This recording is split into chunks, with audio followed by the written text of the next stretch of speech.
ನಿಮಗೆ ಭಾಗ್ಯಸ್ಥಾನದಲ್ಲಿ ಗುರು ಭಗವಾನ್ ಇದ್ದಾರೆ. Higher studies ಮಾಡ್ತಕ್ಕಂಥವ್ರಿಗೆ ಒಳ್ಳೆ ಅವಕಾಶ, ಮತ್ತು ಕಾಂಪಿಟೇಟಿವ್ ಎಕ್ಸಾಮಿನೇಷನ್ಸಲ್ಲಿ ಜಯ ಸಿಕ್ಕಿ ಉನ್ನತ ವ್ಯಾಸಂಗಕ್ಕಾಗಿ ಒಳ್ಳೆ ಸ್ಕೂಲಲ್ಲಿ ಫ್ರೀ ಸೀಟ್ ಕೂಡ ಸಿಗ್ತಕ್ಕಂಥದ್ದಕ್ಕೆ ಅವಕಾಶಗಳು ತುಂಬ ಚೆನ್ನಾಗಿದೆ.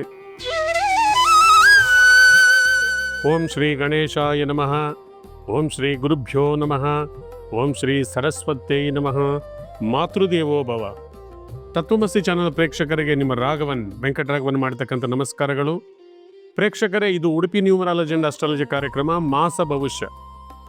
ಏಪ್ರಿಲ್ 2026 ಮಾಸ ಭವಿಷ್ಯವನ್ನು ನಾವು ಇವಾಗ ಮಾಡ್ತಾ ಇದ್ದೇವೆ.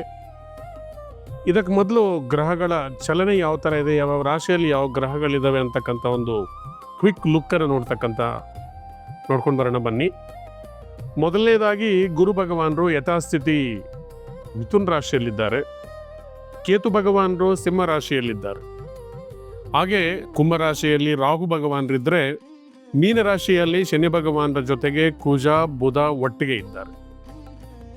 ಬುಧರು 2ನೇ ತಾರೀಕು ಮೀನ ರಾಶಿಗೆ ಹೋಗ್ತಾ ಇದ್ದಾರೆ. 11ನೇ ತಾರೀಕು ಕುಜ ಎಂಟ್ರಿ ಕೊಡ್ತಾ ಇದ್ದಾರೆ. 19ರವರೆಗೂ ಶುಕ್ರ ಮೇಷರಾಶಿಯಲ್ಲಿದ್ದರೆ, ಸೂರ್ಯ 14ನೇ ತಾರೀಕಿಂದ ಏಪ್ರಿಲ್ ಮೇಷರಾಶಿಗೆ ಪ್ರಯಾಣ ಮಾಡ್ತಾ ಇದ್ದಾರೆ. ಸ್ಥೂಲವಾಗಿ ಗಮನಿಸಿದರೆ ಜಲರಾಶಿಯಾದಂಥ ಮೀನರಾಶಿಯಲ್ಲಿ 3 ಗ್ರಹ ಇದೆ. ಶನಿ ಭಗವಾನರು, ಕುಜ, ಬುಧ. ಶನಿ ಭಗವಾನರು ಕೂಡ ಶುಷ್ಕ ಗ್ರಹ. ಅದೇ ರೀತಿ ಕುಜರು ಅಗ್ನಿ ತತ್ವದ ಗ್ರಹ. ಬುಧರು ಇಲ್ಲಿ ನೀಚರಾಗಿದ್ದಾರೆ, ಭೂತತ್ವದ ಗ್ರಹ. ಕುಜ ಭೂಮಿಕಾರಕರು, ಭೂಮಿಪುತ್ರ. ಇಲ್ಲಿ ಅಗ್ನಿತತ್ವದ ರಾಶಿಯಲ್ಲಿ ಕುಜ ಇರೋದು, ಶುಷ್ಕ ಗ್ರಹ ಜಲರಾಶಿಯಲ್ಲಿ ಶನಿ ಒಟ್ಟಿಗೆ ಇರೋದು ನೀರನ್ನು ಕಮ್ಮಿ ಮಾಡ್ತಕ್ಕಂಥದ್ದು, ನೀರನ್ನು ಇಂಗಿಸ್ತಕ್ಕಂಥದ್ದು. ಯಾವಾಗಲಾದ್ರೂ ಜಲರಾಶಿಯಲ್ಲಿ ಅಗ್ನಿತತ್ವದ ಗ್ರಹಗಳಿದ್ದರೆ ನೀರಿಗೆ ತೊಂದರೆ ಬರ್ತಕ್ಕಂಥದ್ದು. ಮತ್ತೊಂದು ಗ್ರಹ ಜಲಗ್ರಹ ಶುಕ್ರ ಭಗವಾನರು ಅಗ್ನಿತತ್ವದ ರಾಶಿಯಾಗಿರ್ತಕ್ಕಂಥ ಮೇಷರಾಶಿಯಲ್ಲಿ ಮತ್ತೊಂದು ಅಗ್ನಿತತ್ವದ ಗ್ರಹ ಸೂರ್ಯನ ಒಟ್ಟಿಗೆ ಇದ್ದಾರೆ. ಇದನ್ನು ಎಲ್ಲರೂ ಈ ಜ್ಯೋತಿಷ್ಯ ತತ್ವಗಳನ್ನು ನಿಧಾನವಾಗಿ ಗಮನಿಸಬೇಕು. ಮೇಷರಾಶಿಯಲ್ಲಿರ್ತಕ್ಕಂಥ ಜಲತತ್ವದ ಗ್ರಹ ಶುಕ್ರ, ಅಗ್ನಿತತ್ವದ ಗ್ರಹ ಸೂರ್ಯನೊಟ್ಟಿಗೆ ಅಗ್ನಿತತ್ವದ ರಾಶಿ ಮೇಷರಾಶಿಯಲ್ಲಿದ್ದರೆ, ಮತ್ತೊಂದು ಕಡೆ ಮೀನರಾಶಿಯಲ್ಲಿ ಅಗ್ನಿತತ್ವದ ಗ್ರಹ ಕುಜರು ಮತ್ತು ಶುಷ್ಕ ಗ್ರಹ ಶನಿ ಭಗವಾನರ ಒಟ್ಟಿಗೆ ನೀಚನಾಗಿ ಬುಧನ ಜೊತೆಯಲ್ಲಿರೋದ್ರಿಂದ ಜಲಕ್ಷಾಮ ಬರ್ತಕ್ಕಂಥದ್ದು. ಪ್ರಪಂಚದಾದ್ಯಂತ ನೀರಿಗಾಗಿ ಹಾಹಾಕಾರ, ಪಶು ಪಕ್ಷಿಗಳಿಗೆ, ಜನರಿಗೆ ಕೂಡ ನೀರಿಗೆ ತೊಂದರೆಗಳು ಬರ್ತಕ್ಕಂಥದ್ದು. ಬೆಂಕಿಯಲ್ಲಿ ಹೋಗಿ ನೀರು ಬೀಳ್ತಕ್ಕಂಥದ್ದು, ನೀರಿನಲ್ಲಿ ಬೆಂಕಿ ಬೀಳ್ತಕ್ಕಂಥದ್ದು, ನೀರಿನ ಸ್ಥಾವರಗಳು ಮತ್ತು ಸರ್ವೈವರ್ಸಲ್ಲಿ ಅಗ್ನಿ ಪ್ರಮಾದಗಳು ನಡೀತಕ್ಕಂಥದ್ದು, ಬಾಂಬ್ ಆಗ್ತಕ್ಕಂಥದ್ದು, ಮಿಸೈಲ್ಸ್ ಆಗ್ತಕ್ಕಂಥದ್ದು. ನೀವು ಮಧ್ಯಪ್ರಾಚ್ಯದಲ್ಲಿ ಆಲ್ರೆಡಿ ನೋಡ್ತಾ ಇದ್ದೀರಿ ನೀರಿಗಾಗಿ ಎಷ್ಟು ತೊಂದರೆ ಆಗಿದೆ. ನೀರಿನ ಒಂದು ನಿಕ್ಷೇಪಗಳ ಮೇಲಿನ ಟಾರ್ಗೆಟ್ ಮಾಡಿ ಮಿಸೈಲ್ಸು ಮತ್ತು ಬಾಂಬ್ಗಳನ್ನು ಹಾಕ್ತಾ ಇರೋದು ನೋಡ್ತಾ ಇದ್ದೀರಿ. ಇದರಿಂದ ನೀರಿಗೆ ಹಾಹಾಕಾರ ಆಗ್ತಕ್ಕಂಥದ್ದು. ಮುಂದಿನ ರಾಶಿ ತುಲಾರಾಶಿ. ತುಲಾರಾಶಿಯವರಿಗೆ ಸಾಕಷ್ಟು ಗ್ರಹಗಳು ಅನುಕೂಲಕರವಾಗೇ ಇದ್ದಾವೆ. ನನಗೆ ಸಾಕಷ್ಟು ಜನ ಫೋನ್ ಮಾಡ್ತಾ ಇದ್ದಾರೆ, ಸ್ವಾಮಿ ನೀವು ಚೆನ್ನಾಗಿದೆ ಅಂತ ಹೇಳ್ತಾ ಇದ್ದೀರಿ, ನಮಗೇನು ಚೆನ್ನಾಗಿ ನಡೀತಾ ಇಲ್ಲ. ನಿಮ್ಮ ಮೇಲೆ ಸಕ್ಸಸ್ಗೆ ಗ್ರಹಗಳ ಕಾರಕತ್ವದ ಜೊತೆಗೆ ನಿಮ್ಮ ಮನೆ ವಾಸ್ತುವನ್ನು ನೋಡ್ಕೊಳ್ಳಿ. ನೀವು ವ್ಯವಹಾರ ಸ್ಥಳಗಳು ಇರ್ತಕ್ಕಂಥ ಮನೆಯಲ್ಲಿ ವಾಸ್ತು ಚೆನ್ನಾಗಿದೆಯಾ ಇಲ್ವೋ ನೋಡ್ಕೊಳ್ಳಿ. ಮತ್ತು ಜನ್ಮಜಾತಕದಲ್ಲಿ ಏನಾದ್ರೂ ಪಿತೃದೋಷಗಳಿದೆಯಾ ಇದನ್ನು ನೋಡಿಕೊಂಡು ಶಾಂತಿ ಮಾಡ್ಕೊಳ್ಳಿ. ಮತ್ತು ನಿಮ್ಮ ಹೆಸರನ್ನು ಸಂಖ್ಯಾಶಾಸ್ತ್ರ ಪ್ರಕಾರ ನೀವು ಬದಲಾವಣೆ ಮಾಡಿಕೊಳ್ಳೋದ್ರಿಂದ ಕೂಡ ನಿಮಗೆ ಜಯ ಸಿಕ್ಕತ್ತೆ. ಹಾಗೆಯೇ ನಿಮಗೆ ಅದೃಷ್ಟ ರತ್ನಗಳು ಹಾಕ್ಕೊಳ್ಳೋದ್ರಿಂದ, ನಿಮಗೆ ಮೊಬೈಲ್ ನಂಬರ್, ಲಕ್ಕಿ ನಂಬರಲ್ಲಿ ಮೊಬೈಲ್ ನಂಬರ್ ಇಟ್ಕೊಳ್ಳೋದ್ರಿಂದ ಕೂಡ ನಿಮಗೆ ಜಯ ಸಿಕ್ಕತ್ತೆ. ಎನಿವೆ, ನಿಮಗೆ ಭಾಗ್ಯಸ್ಥಾನದಲ್ಲಿ ಗುರು ಭಗವಾನ್ ಇದ್ದಾರೆ. ಹೈಯರ್ ಸ್ಟಡೀಸು ಮಾಡ್ತಕ್ಕಂಥವ್ರಿಗೆ ಒಳ್ಳೆ ಅವಕಾಶ, ಮತ್ತು ಕಾಂಪಿಟೇಟಿವ್ ಎಕ್ಸಾಮಿನೇಷನ್ಸಲ್ಲಿ ಜಯ ಸಿಕ್ಕಿ ಉನ್ನತ ವ್ಯಾಸಂಗಕ್ಕಾಗಿ ಒಳ್ಳೆ ಸ್ಕೂಲಲ್ಲಿ ಫ್ರೀ ಸೀಟ್ ಕೂಡ ಸಿಗ್ತಕ್ಕಂಥದ್ದಕ್ಕೆ ಅವಕಾಶಗಳು ತುಂಬ ಚೆನ್ನಾಗಿದೆ. ವಿದ್ಯಾರ್ಥಿಗಳು ಈ ವರ್ಷ ತುಲಾರಾಶಿಯವರು ತುಂಬ ಚೆನ್ನಾಗಿ ಮಾರ್ಕ್ಸ್ ಎಲ್ಲ ಕೂಡ ತೆಗಿತಾರೆ. ತುಲಾರಾಶಿಯವರಿಗೆ ಮುಖ್ಯವಾಗಿ ಲಾಭ ಸ್ಥಾನದಲ್ಲಿ ಕೇತು ಇರೋದರಿಂದ ನೀವು ಪ್ರಯತ್ನ ಮಾಡಿದ್ದೆಲ್ಲ ಜಯ ಸಿಗ್ತಾ ಇರುತ್ತೆ. ಕೇತು ಭಗವಾನರ ಅನುಗ್ರಹ ಇದೆ ಅಂದರೆ ಯಾವ ಗ್ರಹನೂ ತಡೆಯೋಕ್ಕಾಗೋದಿಲ್ಲ. ಈ ಕಾಲವನ್ನು ನೀವು ಸದುಪಯೋಗ ಪಡಿಸ್ಕೋಬೇಕು. ನಾವು ಯಾವಾಗಲೂ ಪ್ರೋಗ್ರಾಮ್ ಮಾಡಿಕೊಂಡು ನಮಗೆ ಒಳ್ಳೆಯದಾಗತ್ತೆ ಅಂದರೆ ಖಂಡಿತ ಒಳ್ಳೆಯದಾಗೋದಿಲ್ಲ. ನಿಮ್ಮ ಪ್ರಯತ್ನ ಮುಖ್ಯ, ನಿಮ್ಮ ಎಫರ್ಟ್ಸ್ ಮುಖ್ಯ. ಮತ್ತು ನೀವು ಎಲ್ಲಿ ಫೇಲ್ಯೂರ್ ಆಗಿದ್ದೀರಿ, ಯಾವ ಕಾರಣಕ್ಕಾಗಿ ಫೇಲ್ಯೂರ್ ಆಗಿದ್ದೀರಿ ಅಂತಕ್ಕಂಥದ್ದನ್ನು ಆತ್ಮವಿಮರ್ಶೆ ಮಾಡ್ಕೋಬೇಕು. ಮತ್ತು ಅದರಿಂದ ಬರೋದಕ್ಕೆ A plan, B plan, C plan ಅಂತ ನೀವೇ ರೆಡಿ ಮಾಡ್ಕೋಬೇಕು. ಯಾಕಂದರೆ ನಿಮ್ಮನ್ನು ನೀವು ಉದ್ಧಾರ ಮಾಡ್ಕೊಂಡಿಲ್ಲ ಅಂದರೆ ಯಾರೂ ಉದ್ಧಾರ ಮಾಡೋಕ್ಕಾಗಲ್ಲ. ನಾವೆಲ್ಲ ಜ್ಯೋತಿಷ ಹೇಳ್ತೀವಿ, ಇಲ್ಲ ನ್ಯೂಮರಾಲಜಿ ಹೇಳ್ತೀವಿ, ಹೇಳಿದ ತಕ್ಷಣ ನಿಮಗೇನು ಅದರಿಂದ ಏನೂ ಒಳ್ಳೇದಾಗ್ಬಿಡುತ್ತಂತಲ್ಲ. ನೀವು ಪ್ರಯತ್ನ ಮಾಡಿ ಸಕಾಲವನ್ನು ನೀವು ಅದನ್ನು ನಿಮ್ಮ ಬೆನಿಫಿಟ್ ಆಗಿ ಪರಿವರ್ತಿಸ್ಕೋಬೇಕಂದ್ರೆ ನಿಮ್ಗೆ ಎಫರ್ಟ್ಸ್ ಮುಖ್ಯ. ನೆಕ್ಸ್ಟು ನಿಮಗೆ 6ನೇ ಮನೆಯಲ್ಲಿರ್ತಕ್ಕಂಥ 3 ಗ್ರಹ ಕೂಡ ತುಂಬ ಫೇವರಬಲ್ ಆಗಿದೆ. ಮೊದಲನೇ ಗ್ರಹ ಶನಿ ಭಗವಾನರು, ಅಂದರೆ ಉದ್ಯೋಗ ಸ್ಥಳದಲ್ಲಿ ಜಯ ಸಿಗ್ತಕ್ಕಂಥದ್ದು, ಮತ್ತು ನೀವು ಕೂಲಿ ಆಳುಗಳನ್ನು ಇಟ್ಕೊಂಡು ನಿಮ್ಮ ಬಿಸ್ನೆಸ್ ಕಂಪನಿಗಳನ್ನು ರನ್ ಮಾಡ್ಕೊಳ್ತಕ್ಕಂಥದ್ದು. 6ನೇ ಮನೆಯಲ್ಲಿರ್ತಕ್ಕಂಥ ಕುಜ ಫ್ಯಾಕ್ಟ್ರೀಸು, ಎಸ್ಟಾಬ್ಲಿಷ್ಮೆಂಟ್ಸು ತೋರಿಸ್ತಾರೆ. ಭೂಮಿಗೆ ಸಂಬಂಧಿಸಿರ್ತಕ್ಕಂಥದ್ದು, ರಿಯಲ್ ಎಸ್ಟೇಟಲ್ಲಿ ಲಾಭ ಸಿಗ್ತಕ್ಕಂಥದ್ದು ಕೂಡ ತೋರಿಸ್ತಾ ಇದೆ. ಬುಧ ಕೂಡ 6ನೇ ಮನೆಯಲ್ಲಿದ್ದಾರೆ. ಬುಧ 6ನೇ ಮನೆಯಲ್ಲಿದ್ದ ಸ್ವಲ್ಪ ಮಟ್ಟಿಗೆ ಮನಸ್ಸು ಚಂಚಲತ, ಎರಡೆರಡು ಆಲೋಚನೆ, ಸ್ವಲ್ಪ ಮಟ್ಟಿಗೆ ಸ್ಕಿನ್ ಅಲರ್ಜೀಸ್ ಇಂಥದ್ದೆಲ್ಲ ಕೂಡ ಕ್ರಿಯೇಟ್ ಮಾಡ್ತಾನೆ. ಸ್ವಲ್ಪ ಬೇಸಿಗೆಯಲ್ಲಿ ಸಾಧ್ಯವಿದ್ದಷ್ಟು ಕೂಡ ಸ್ವಲ್ಪ ಕೇರ್ ತೊಗೊಳ್ಳಿ. ಎಲ್ಲಾದರೂ ಬಿಸಿಲಲ್ಲಿ ಹೊರಗಡೆ ಹೋಗ್ತಾ ಇದ್ರೆ ಒಂದು ಅಂಬ್ರೆಲಾ ತೊಗೊಂಡೋಗಿ, ಬಿಸಿಲಿರ್ತಕ್ಕಂಥ ಟೈಮಲ್ಲಿ ಸಾಧ್ಯವಿದ್ದಷ್ಟು ಕೂಡ ಮನೆಯಲ್ಲಿ ಉಳ್ಕೊಳ್ಳೋದಕ್ಕೆ ಪ್ರಯತ್ನ ಮಾಡಿ. ಮತ್ತು ಪೂರ್ವಜನ್ಮದ ಪುಣ್ಯಸ್ಥಾನದಲ್ಲಿ ಇರ್ತಕ್ಕಂಥ ರಾಹು ನಿಮ್ಮ ಪ್ರೀತಿಯಲ್ಲಿ ವ್ಯತ್ಯಾಸ ಮಾಡ್ಬೋದು, ಪ್ರೀತಿ ಬ್ರೇಕಪ್ ಆಗ್ಬೋದು. ಮತ್ತು ಸಂತಾನ ರಾಶಿ ಆಗಿರೋದ್ರಿಂದ ಮೇ ಬಿ ನಿಮ್ಮ ಮಕ್ಕಳು ಮೊಬೈಲ್ ಅಡಿಕ್ಟ್ ಆಗ್ಬೋದು. ಯಾಕಂದರೆ ರಾಹು ಬಂದು ಕಂಪ್ಯೂಟರು, ಮೊಬೈಲು ಮತ್ತು ಎಲೆಕ್ಟ್ರಾನಿಕ್ ಡಿವೈಸಸ್ ಅಂತ ಹೇಳುತ್ತೆ. ಸೊ ಅದರಿಂದ ಅವರು ಆ ಅಡಿಕ್ಷನ್ನಿಂದ ಅವ್ರನ್ನ ಆಚೆ ಕರ್ಕೊಳ್ಳೋಕೆ ಬರೋಕ್ಕಾಗ್ದಿರ ನೀವು ಸತಮತರಾಗ್ತಕ್ಕಂಥದ್ದು, ನಿಮ್ಗೆ ಅದೇ ಒಂದು ದೊಡ್ಡ ವರಿ ಕೂಡ ಆಗೋದಕ್ಕೆ ಚಾನ್ಸಸ್ ಇರುತ್ತೆ. ನಿಮ್ಮ ಮಕ್ಕಳಿಗೆ ಶಿಸ್ತು, ಸಂಯಮ ನೀವು ಹೇಳ್ಕೊಡೋದ್ರಿಂದ ಮತ್ತು ಭಕ್ತಿ ಮಾರ್ಗದಲ್ಲಿ ಹೋಗೋದಕ್ಕೆ ಪ್ರೇರೇಪಣೆ ಮಾಡೋದ್ರಿಂದ ಇದರಿಂದ ಹೊರಗಡೆ ಕರ್ಕೊಂಡು ಬರ್ಬೋದು. ಹಾಗೆ ನಿಮಗೆ 7ನೇ ಮನೆಯಲ್ಲಿರ್ತಕ್ಕಂಥ ಶುಕ್ರ ಒಳ್ಳೆ ಬಾಂಧವ್ಯ, ಗಂಡ ಹೆಂಡತಿಯಲ್ಲಿ ಒಳ್ಳೆ ಬಾಂಧವ್ಯ ಸಿಗ್ತಕ್ಕಂಥದ್ದು, ಮಧುರ ಕ್ಷಣಗಳನ್ನು ಅನುಭವಿಸ್ತಕ್ಕಂಥದ್ದು.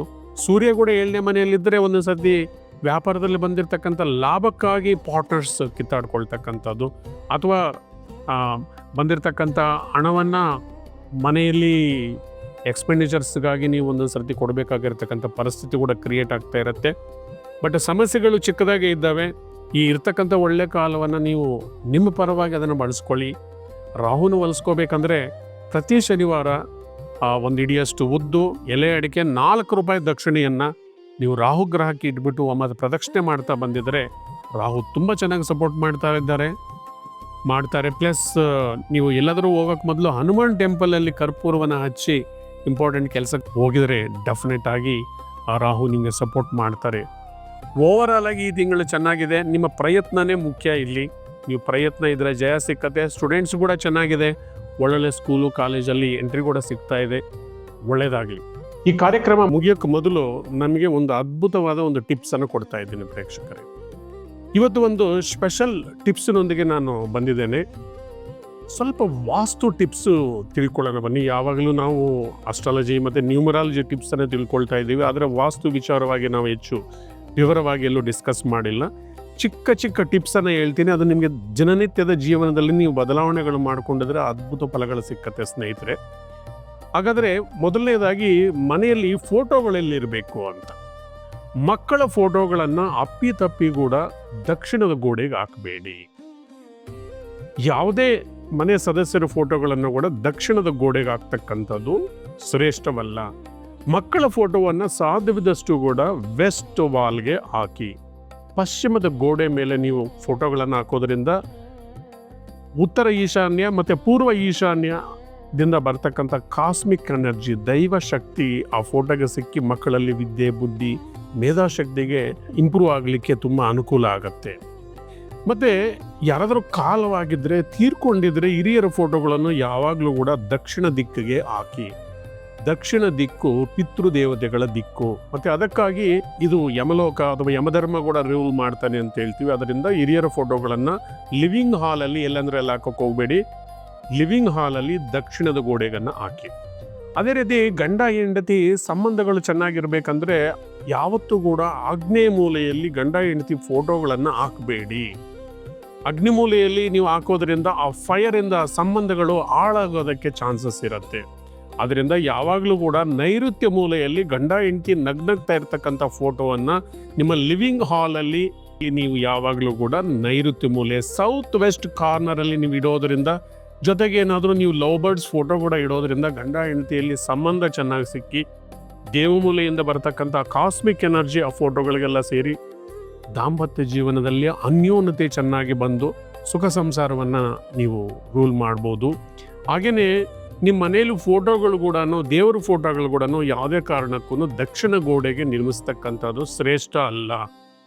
ಯಾವತ್ತೂ ಕೂಡ ಪೂರ್ವ ಮತ್ತು ಪಶ್ಚಿಮ ಗೋಡೆಗಳಿಗೆ ನೀವು ದೇವರ ಫೋಟೋಗಳನ್ನು ಅಳವಡಿಸಿ ದೇವರ ಕೋಣೆಯನ್ನು ನಿರ್ಮಾಣ ಮಾಡಿಕೊಳ್ಳಿ. ಆವಾಗ ಸೂರ್ಯಾಸ್ತ, ಸೂರ್ಯ ಉದಯದ ಕಿರಣಗಳು ಬಂದು ನಮ್ಮ ಮನೆಯಲ್ಲಿ ಮಾಡ್ತಕ್ಕಂಥ ಪೂಜಾ ಪುನಸ್ಕಾರಗಳಿಗೆ ಅದು ಸಪೋರ್ಟ್ ಮಾಡಿ ಆ ದೇವರಿಗೊಂದು ಚೈತನ್ಯ ಬಂದು ಮನೆಯಲ್ಲಿ ಪ್ರಶಾಂತವಾಗಿರ್ತಕ್ಕಂಥ ಒಂದು ವಾತಾವರಣ ಅಂತಕ್ಕಂಥದ್ದು ಆಗತ್ತೆ. ಬೆಡ್ರೂಮಲ್ಲಿ ಸಾಧ್ಯವಿದಷ್ಟು ಕೂಡ ಯಾವುದೇ ಫೋಟೋಗಳನ್ನು ಇಟ್ಕೊಳ್ಳೋಕೆ ಹೋಗಬೇಡಿ. ಬೇಕೇ ಬೇಕಾದರೆ ಒಂದು ಗಣಪತಿ ಫೋಟೋ ಅಥವಾ ಯಾವುದಾದ್ರೂ ನಿಮ್ಗೆ ಇಷ್ಟ ದೇವರಾಗಿರ್ತಕ್ಕಂಥ ಒಂದು ಫೋಟೋನ ಇಟ್ಕೊಳ್ಳಿ. ಎದ್ದ ತಕ್ಷಣ ನೋಡೋರಿಗೆ ಕೆಲವರಿಗೆ ಅಭ್ಯಾಸ ಇರುತ್ತೆ, ಆವಾಗ ನೀವು ದೇವ್ರ ಫೋಟೋನ ನೋಡ್ಕೋಬೋದು. ಸಾಧ್ಯವಿದಷ್ಟು ಕೂಡ ದೇವ್ರ ಕೋಣೆಯಲ್ಲಿ ಕಮ್ಮಿಯಾಗಿ ದೇವರ ಫೋಟೋಗಳನ್ನು ಇಟ್ಕೊಳ್ಳಿ. ಮನೆಯಲ್ಲಿ ಮಕ್ಕಳ ಫೋಟೋಗಳು ಯಾವಾಗಲೂ ವೆಸ್ಟ್ ಗೋಡೆಗೆ ಇಡಿ. ಮನೆಯಲ್ಲಿ ವಾಸ್ತು ಚೆನ್ನಾಗಿರ್ಬೇಕಂತ ಹೇಳಿದ್ರೆ ಈ ಬಾಂಬು ಟ್ರೀ, ವಾಸ್ತುಗೆ ಅನುಕೂಲ ಮಾಡ್ಕೊಳ್ತಕ್ಕಂಥ ಬಾಂಬು ಪ್ಲ್ಯಾಂಟ್ ಸಿಕ್ಕತ್ತೆ. ಆ ಪ್ಲ್ಯಾಂಟನ್ನು ನೀವು ತೊಗೊಂಡು ಬಂದು ಮನೆಯಲ್ಲಿ ಇಟ್ಕೊಳ್ಳೋದ್ರಿಂದ ಕೂಡ ವಾಸ್ತು ದೋಷಗಳೇನಾದರೂ ಇದ್ದರೆ ಮನೆಯಲ್ಲಿ ನಿವಾರಣೆ ಆಗತ್ತೆ.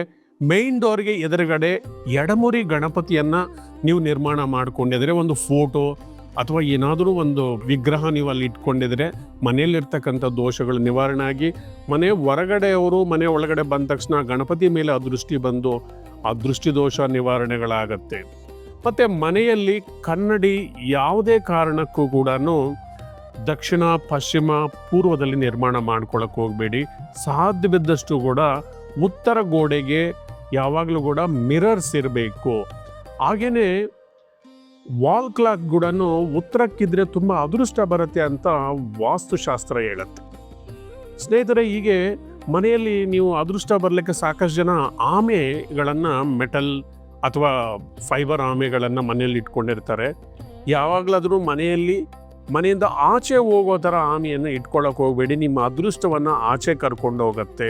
ಮನೆಯಲ್ಲಿ ಯಾವಾಗಲೂ ಕೂಡ ಆಮೆ ಒಂದು ಮೆಟಲ್ದನ್ನು ನೀವು ಮನೆ ಒಳಗಡೆ ಪ್ರವೇಶ ಮಾಡೋ ಥರ ಇಟ್ಕೋಬೇಕು. ದೇವ್ರ ಮನೆಯಲ್ಲಿ ಇಟ್ಕೊಳ್ಳೋ ಆಗಿದ್ದರೆ ನೀವು ಸ್ವಲ್ಪ ಒಂದು ಪ್ಲೇಟಲ್ಲಿ ನೀರು ಹಾಕಿ ಅದ್ರ ಕಾಲು ಸ್ವಲ್ಪ ಮುಳುಗೋ ಥರ ಇಟ್ಕೊಂಡು ಆ ಪ್ಲೇಟ್ ಮೇಲೆ ನೀವು ಆ ಆಮೆ ಚಿತ್ರವನ್ನು ಇಟ್ಕೊಳ್ಳೋದ್ರಿಂದ ಲಕ್ಷ್ಮೀ ಕೃಪಾ ಕಟಾಕ್ಷ ಸಿಕ್ಕತ್ತೆ ಅಂತ ಹೇಳ್ತಾರೆ.